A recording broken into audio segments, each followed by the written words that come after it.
Olá, boa tarde. Eu sou Etel Corrêa e este é o Jornal da Alterosa, chegando com as notícias que são destaque nesta quarta-feira. Eu te agradeço pela companhia, viu?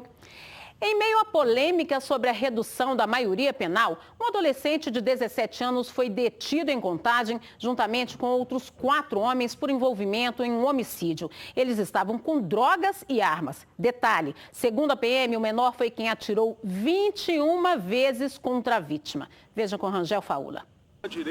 Os 4 envolvidos no crime foram abordados pela PM quando tentavam fugir num carro roubado.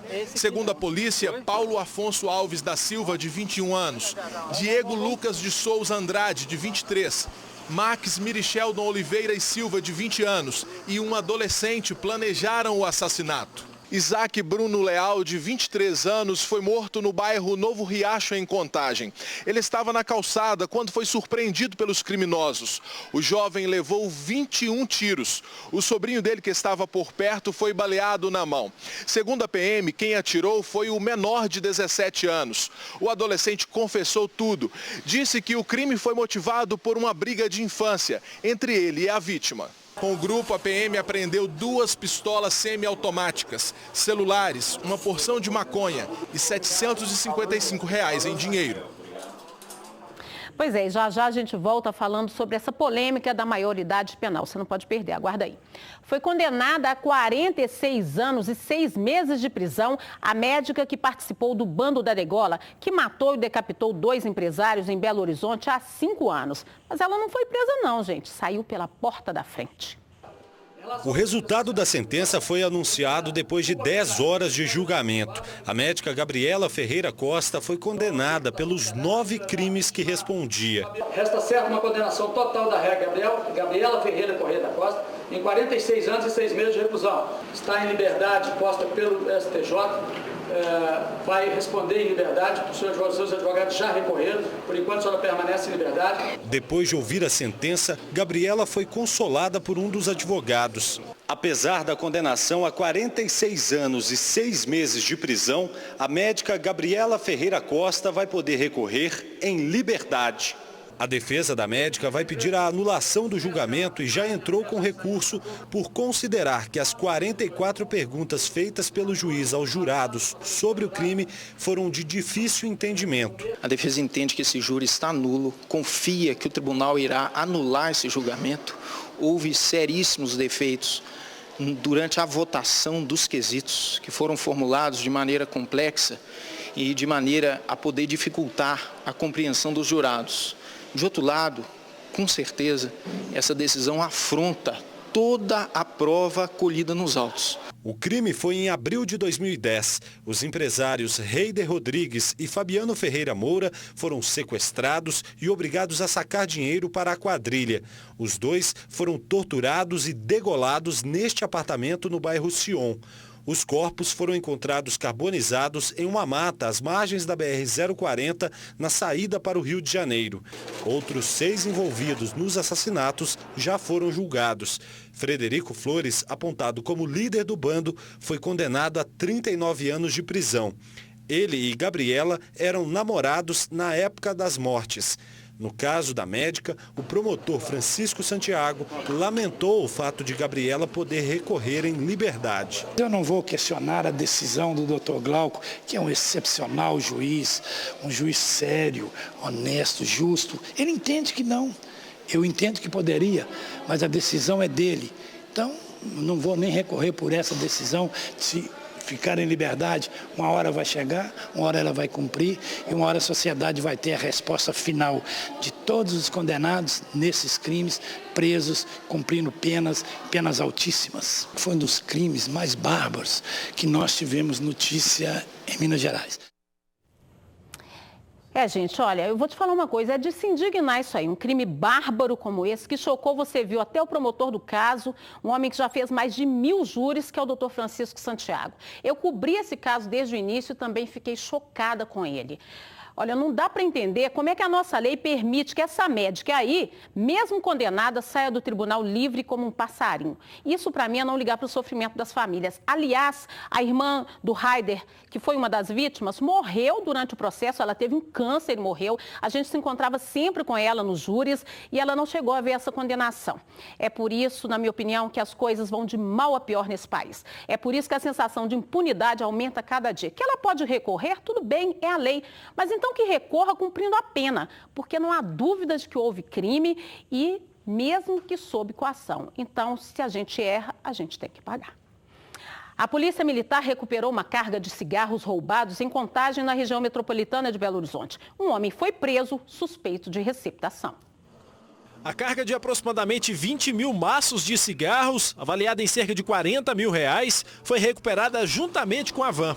De acordo com a PM, os produtos e o veículo foram roubados no bairro Estrela d'Alva, em Contagem. O motorista e o ajudante foram rendidos por um homem armado quando se preparavam para fazer uma entrega. Nós obrigaram o motorista e o ajudante a descarregar a carga e, posteriormente, saquearam alguns pertences da carga e levaram. As vítimas não quiseram gravar a entrevista. Elas foram abandonadas em uma região de sítios, onde a PM localizou a van e parte dos produtos. O restante da carga estava em poder de Wesley Bruno da Silva Campos, de 26 anos. O homem detido é suspeito de receptação. Ele falou que só pegou porque estava passando pelo local. Aí que ia vender e ia viajar. Motoristas flagraram radares de avanço de sinal disparando os flashes das câmeras fotográficas, mesmo com sinal aberto. Veja só. Esse vídeo aqui, na Afonso Pena, esquina com Tupinambás.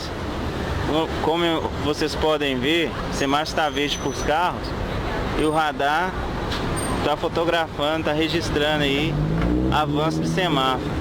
Este vídeo foi enviado pelo Wellington Souza, mas outros telespectadores também registraram o mesmo problema em outros sinais da Afonso Pena, como no cruzamento com a Getúlio Vargas. Sinal aberto na Afonso Pena, radar tirando foto. De acordo com a BH Trans, os detectores de avanço só são ativados quando o veículo passa no cruzamento com o sinal vermelho. Então, nesse caso, o flash está sendo disparado, mas o equipamento não registra as infrações. De acordo com a lei, a foto para a multa tem que ter a placa, marca e modelo do carro. E também as imagens da linha de retenção do cruzamento e da luz vermelha do semáforo. Mas é bom ficar atento, né? Vamos ver então como está o trânsito na capital com a ajuda das câmeras da BH Trans.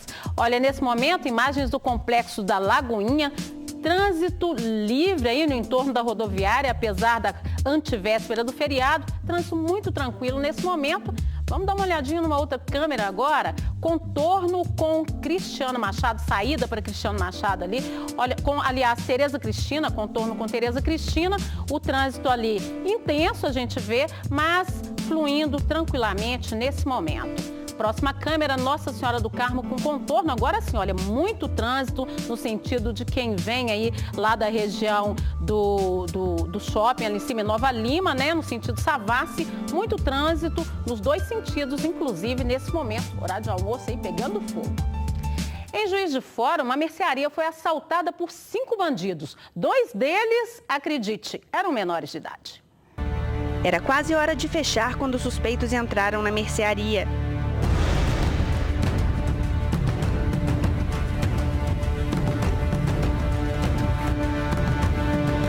O proprietário do estabelecimento que estava no caixa ficou na mira do revólver enquanto outro suspeito fechava a porta.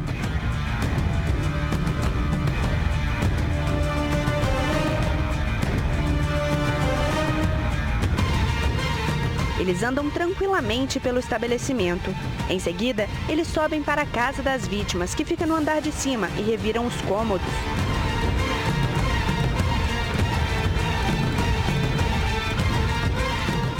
Me falaram que estavam programando um assalto aqui, só que não deu tempo de eu vir fechar a porta. Nada, a gente não tem segurança. A mercearia fica em uma rua aparentemente calma e tranquila no Caiçara 1. Alguns dos suspeitos já foram identificados pela Polícia Militar e o que chama atenção é que eles são conhecidos das vítimas e moram no mesmo bairro.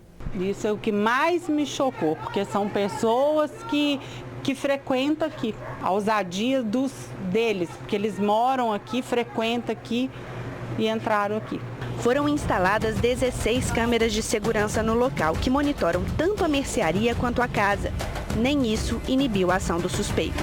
Entraram, viram as câmeras, apavorante, porque você está assim, desarmada, você nem espera que uma coisa vai acontecer. Quando vê, eles abrem o portão, manda você ficar sentada, rende ele, você não tem como reagir, você tem que fazer tudo que eles mandam. Todo mundo que chegar aqui agora, eu vou ficar achando que vem me assaltar. Eu acho que não precisava ter essa maioridade penal, redução de maioridade penal. Tinha que ser assim, o menor vai para o centro de ressocialização, espera atingir a maioridade e dali vai para o Ceresp.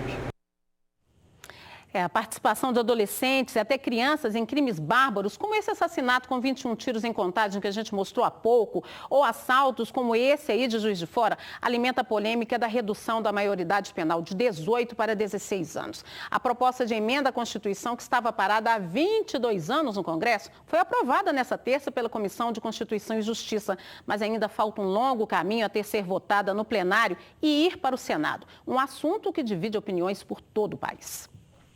Muita gente hoje é menor de idade, mas sabe muito bem o que está fazendo. Eu sou a favor, sim. Por quê? Porque está muita impunidade, né, no Brasil. Que resolve o problema da violência, né, principalmente entre essa juventude que está aí corroída pelo tráfico, pela droga, é educação. A proposta ainda está longe de se tornar realidade. Afinal, para que ela avance, é preciso que passe por uma comissão especial formada por deputados para ser analisada e aprovada em 2 votações no plenário. Só depois disso, vai para a Comissão de Constituição e Justiça do Senado. E lá também tem que ser votada por 2 vezes. Depois disso, tudo é que pode ser sancionada pela Presidente da República. Patrick tem 19 anos. Já perdeu as contas de quantas vezes veio parar no Centro de Internação Dom Bosco, por envolvimento com o tráfico de drogas. O montador de peças disse que na adolescência sabia o que estava fazendo. Mesmo assim, acredita que condenar menores não é a melhor solução. Eu sou a favor dele ir ficar no centro de internamento igual tem escola, tem essas coisas, para ele poder abrir a mente dele. Porque a cadeia, na verdade, ela não conserta ninguém. Porque quando a gente chega na cadeia, já tem gente lá que já passou por muitas coisas, até pior do que a gente. Então costuma o jovem hoje entrar na cadeia, aluno, e sair professor do crime.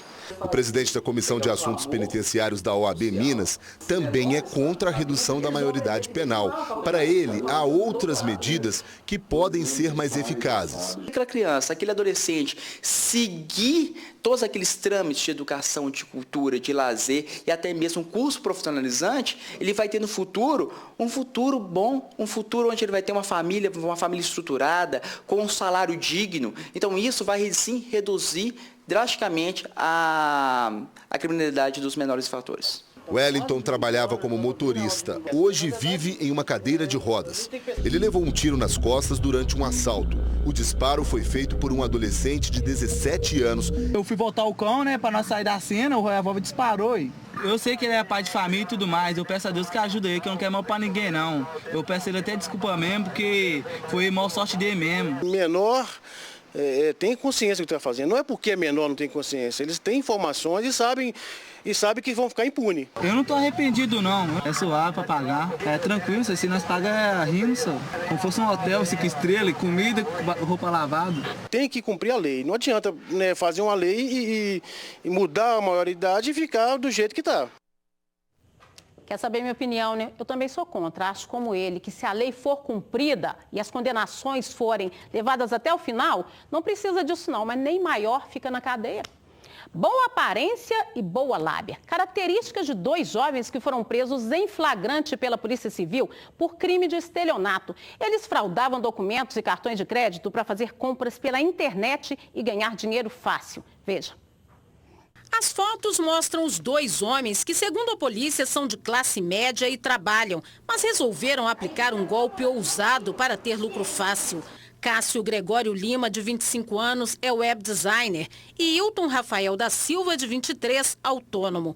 Segundo a delegada, os suspeitos conseguiram uma lista de 400 dados de cartões de crédito, com numeração, código de segurança e o nome dos clientes, e usavam os dados para fazer as compras pela internet. Eles tinham acesso a um site de consulta de dados. Aí eles adquiriam essas informações, por exemplo, o nome da pessoa, o endereço, e a data de nascimento e o número da identidade. Com isso, na hora de preencher os dados da entrega, eles colocavam o endereço incompleto, justamente para retornar.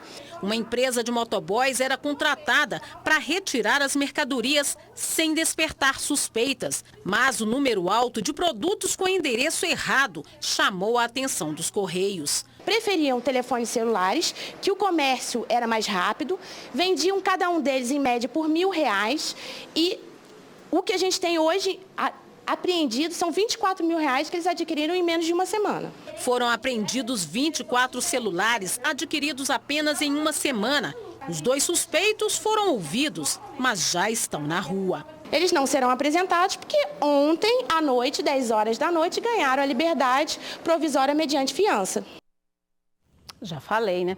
O movimento nas estradas e rodoviárias já começa a aumentar a partir dessa tarde na saída para o feriado da Semana Santa. A repórter Carolina Saraiva está na BR-381 e tem as informações dos esquemas especiais que estão sendo montados. Boa tarde, Carol. Boa tarde, Etel. Boa tarde a todos. Por enquanto, aqui na BR-381, o trânsito é intenso, mas ainda não tem congestionamentos ou retenções. A operação especial foi montada aqui nas estradas e também na rodoviária de Belo Horizonte. A Polícia Rodoviária Federal montou um esquema com fiscalização ao longo dos trechos mais movimentados e que também apresentam o maior índice de acidentes, já que Minas Gerais é um dos estados que registra maior número de mortes nas estradas. Olha, e os motoristas também podem ficar um pouquinho mais tranquilos quanto à exigência do extintor de incêndio novo, o ABC. Ele só vai ser cobrado e exigido a partir do dia 1º de julho. Agora, a rodoviária também tem um esquema especial e cerca de 52 mil pessoas devem ser esperadas que embarquem no terminal do centro da capital e outras 7 mil devem embarcar através do terminal José Cândido da Silveira. É com você, Etel. Obrigada, Carolina. Olha, um trem estragado deixou passageiros do metrô a pé nessa manhã. Os passageiros tiveram que descer dos vagões e andar pela linha entre as estações Santa Inês e Horto. Eles contaram que ouviram um barulhão antes do trem parar. De acordo com a CBTU, a composição teve um problema elétrico e teve de ser evacuada. A rede de energia foi desligada e a operação interrompida no sentido Vilarinho. Segundo a companhia, os usuários receberam auxílio e acompanhamento de seguranças. O Alex José de Oliveira, nosso telespectador, nos enviou um vídeo mostrando as péssimas condições da rua dele em Santa Luzia. Olha só. Situação da rua 13 de maio, no bairro Nova Esperança. Essa rua que nós temos para passar todo dia, ó. E na prefeitura de Santa Luzia está constada como está asfaltado. E o único asfalto que a gente vê é isso aí, ó. É só chover. Aí como é que tá, ó. Esse vídeo para TV Alterosa. Dá uma olhadinha para nós. Obrigado. Tá difícil a situação por lá, né? Se você registrar um flagrante ou tiver imagens interessantes, mande pra gente e participe do Jornal da Alterosa pelo WhatsApp 8814-1360 e a gente vai exibir aqui. Motoristas que passam pelos viadutos da região da Pampulha estão com medo de circular por cima ou por baixo deles, depois do anúncio de que o viaduto Gil Nogueira terá que ser fechado para manutenção por causa de problemas na estrutura. O sinal é de alerta. Funcionários da Prefeitura de Belo Horizonte fizeram medições no viaduto Montese hoje pela manhã. O elevado que liga o bairro Santa Branca ao Itapuã foi o primeiro a apresentar problemas. Chegou a ser fechado em fevereiro de 2014, depois de apresentar dilatação de 27 centímetros na estrutura. Em julho, o viaduto Batalha dos Guararapes caiu. 2 pessoas morreram e 23 ficaram feridas. 8 meses depois da tragédia, outra construção apresenta erros. O viaduto Gil Nogueira, na Avenida Portugal, sobre a Pedro I. O elevado cedeu 2,5 centímetros e será fechado sexta-feira para reparos na estrutura. Nessas imagens é possível ver o escoramento feito com madeiras na sustentação do viaduto, para evitar que a estrutura continue cedendo. Esses engenheiros estão sendo formados, não sei nem para quê, fazendo isso aí tudo errado. E a gente que vai pagar, né? As obras são feitas muito rápidas e eu acho que deveria fazer com mais tempo e mais segurança. Já tem motorista fazendo rota alternativa. A gente fica com medo de passar. Já aconteceu um acidente, agora aconteceu novamente, né? Aí por isso que eu estou passando por aqui, que eu passo por lá. A rota alternativa é péssima, tem que andar por dentro do bairro, é péssimo. Com o problema aqui no viaduto Gil Nogueira, o Ministério Público vai pedir à Prefeitura de Belo Horizonte informações sobre o desnível do elevado. E vai pedir também posicionamento de um engenheiro do CREA para anexar este material no inquérito que apura irregularidades nas obras do BRT. E não é só o problema deste viaduto que o MP acompanha. A queda do viaduto Batalha dos Guararapes também está na mira dos promotores. Eles aguardam definição da Prefeitura quanto à construção de uma trincheira no local. A promotoria quer fechar acordo com as construtoras Consol e Covan, que devem arcar com os custos da obra. Enquanto isso, Tiago tenta seguir a vida. Ele é irmão de Hanna, motorista do micro-ônibus, que morreu com desabamento. A construtora entregou a ele um novo veículo para substituir o que ficou debaixo da estrutura. Ele faz o mesmo itinerário da irmã e relembra a tragédia todos os dias. Perdeu o sentido de trabalhar aqui depois que aconteceu tudo isso. Trabalho porque eu preciso de trabalhar mesmo. Porque se fosse por mim mesmo, eu não trabalharia mais, principalmente nessa linha mais não. Porque passar onde aconteceu tudo e tal, mas para mim não é uma lembrança muito boa, não. Ele lamenta que outro viaduto apresente problemas. Por tudo que a gente passou, ter vivenciado tudo isso, agora tem um outro viaduto que passamos todos nós debaixo dele todos os dias, aí tá vivenciando mais isso aí, todo mundo falando, não vai cair, mas quem me garante? Um laudo da Polícia Civil de São Paulo confirmou que a causa da morte de um estudante mineiro foi uma coma alcoólica numa festa de universitários em Bauru, no estado vizinho. Humberto Moura Fonseca, de 23 anos, morreu no dia 28 de fevereiro depois de participar de um concurso para ver quem bebia mais. Ele tomou cerca de 30 doses de vodka. O exame constatou 4,6 gramas de álcool por litro de sangue. 3 já são suficientes para a perda da consciência. Outros 5 estudantes também passaram mal e 3 tiveram de ser internados em unidades de terapia intensiva, onde ficaram por vários dias. 14 pessoas estão sendo investigadas, entre elas os 2 organizadores da festa. O inquérito civil foi aberto pelo Ministério Público. A Universidade de São Paulo instalou uma sindicância para punir os estudantes infratores. Famílias que viviam em áreas de risco em Juiz de Fora foram transferidas para moradias novinhas por meio de um programa habitacional do município. Todo mundo ficou aliviado e comemorou. Jennifer e Miquéias mudaram para a casa nova no sábado e não escondem a felicidade. Eles viviam numa área de risco no bairro Nova Era. O espaço estreito entre as moradias e o córrego era um perigo. A dona de casa tem péssimas lembranças do lugar onde morava. Porque o rio enchia, então nós ficava preocupada, nós não dormia direito. Agora que para mim tá tudo uma maravilha, porque não tem rio, tem água e luz tudo direitinho, tudo certinho. Então para mim tá ótimo. Oi. Chegando de surpresa. Oi, Ana. Eu arrumei cabine que eu tô arrumando aqui, minha filha. Arrumando, mas tá feliz? Graças a Deus, e muito, tá?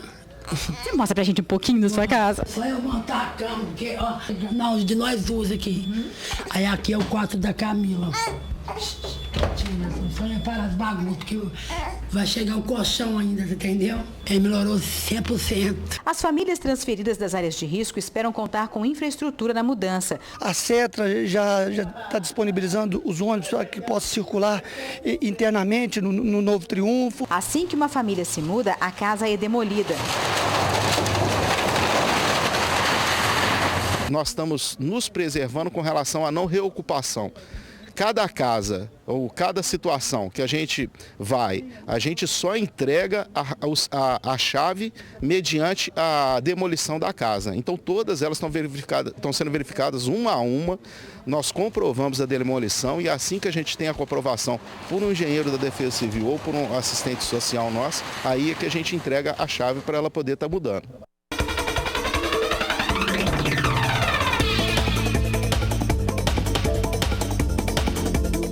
Quarta-feira é de céu parcialmente nublado, com possibilidade de pancadas de chuva isoladas nas regiões Central, Sul, Zona da Mata e Campo das Vertentes.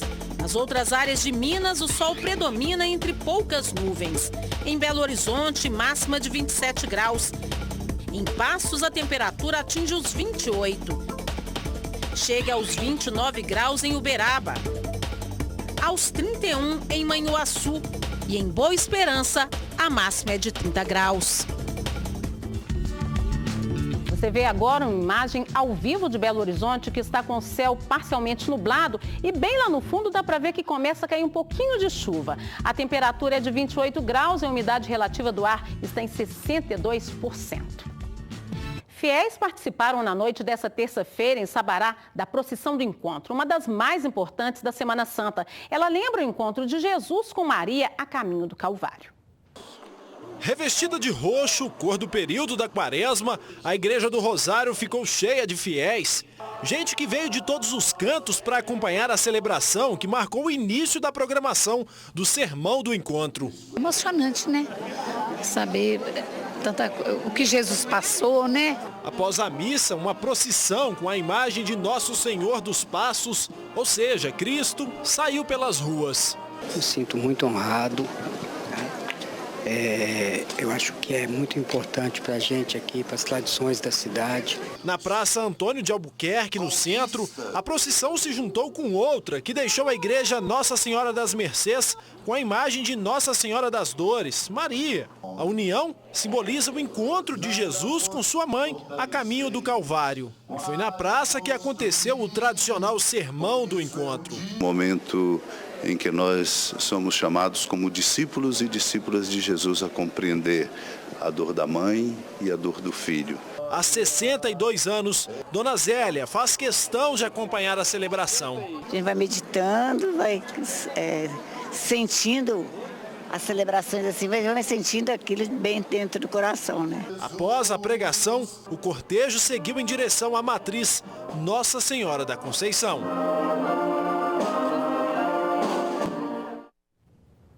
Obrigada pela companhia. Você fica agora com Ricardo Carlini e o TV Verdade. Outras notícias às 6h40 da tarde nos noticiários em todo o estado. Tchau.